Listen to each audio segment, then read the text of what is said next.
Hi అందరికీ. నేను మీ dietitian Shreya. Asian diabetes thyroid hormone centre Madinaguda. Diabetes ఉన్న వాళ్ళకి డ్రై ఫ్రూట్స్ ఏమి తినాలో చాలా డౌట్స్ ఉంటాయి. నేను ఇప్పుడు ఆ డౌట్స్ క్లారిఫై చేస్తాను. డ్రై ఫ్రూట్స్ అనేవి షుగర్ కాదు. అందులో high fibre and healthy fats ఉంటాయి. ఇవి తక్కువ మోతాదులో మనం తీసుకోవచ్చు.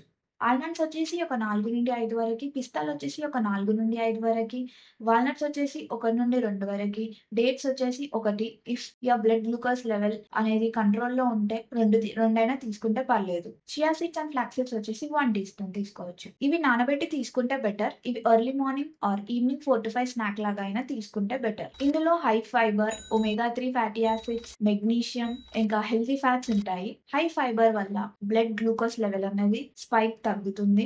అండ్ హెల్తీ ఫ్యాట్స్ వల్ల డైజెషన్ ప్రాసెస్ అనేది స్లో అవుతుంది. ఇది డయాబెటిస్ వాళ్ళకి బెనిఫిషియలే. ఇలాంటి ఇన్ఫర్మేటివ్ వీడియోస్ కోసం లైక్ చేయండి, షేర్ చేయండి అండ్ ఫాలో అవ్వండి.